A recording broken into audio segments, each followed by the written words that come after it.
Il faut réussir. Si on fait moins bien que le disque d'avant, dans le streaming, c'est un échec. Tricher sur le nombre d'écoutes, simple, comme un clic en ligne. Sur ces sites, les 1000 streams sont vendus 7 €. Moins de 3000 €, le million de fausses écoutes. De quoi devenir disque d'or, promet ce site. Nous avons nous-mêmes tenté d'en acheter et de faire gonfler le nombre d'écoutes d'un copain musicien. Avec 13 € investis sur un seul morceau, il est passé de quelques dizaines d'écoutes par mois à plus de 1000 streams par jour. C'est aux États-Unis que le morceau a été le plus écouté. Alors comment ça marche ?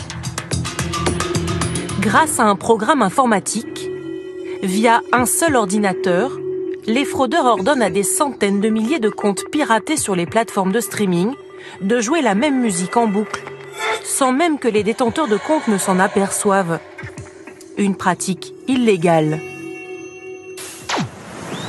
Dans cette petite ville coquette, l'un des créateurs des sites de vente de stream assume pourtant en avoir fait son business.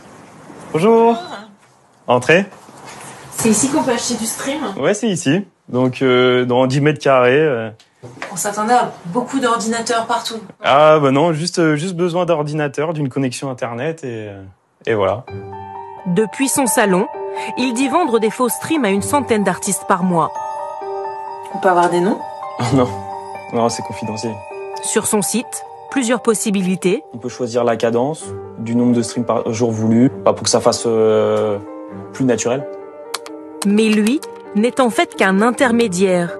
Ces fausses écoutes, ce n'est pas lui qui les fabrique. Ses fournisseurs, il ne les connaît même pas. Il leur passe commande par Skype.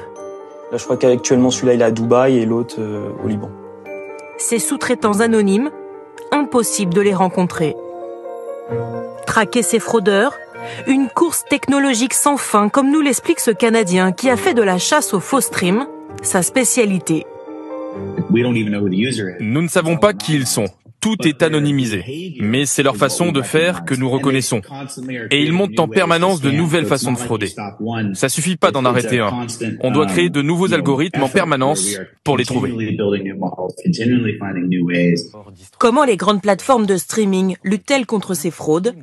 Nos demandes d'interview ont été refusées. Pourtant, dans l'industrie musicale, la grogne monte. Le modèle de rémunération du streaming musical aujourd'hui, il a cette particularité que l'argent que vous allez payer via votre abonnement ne va pas être directement affecté aux artistes que vous écoutez, mais va être reversé à un pot commun qui sera ensuite réparti entre les artistes en fonction de leur part de marché. Si on triche sur la proportion de streams qui sont générés, ça fausse complètement toute l'évaluation qu'on peut avoir du secteur, de son chiffre d'affaires, etc. En France, 2 plaintes pour complicité d'escroquerie viennent d'être déposées par la SACEM, la Société de gestion des droits d'auteur.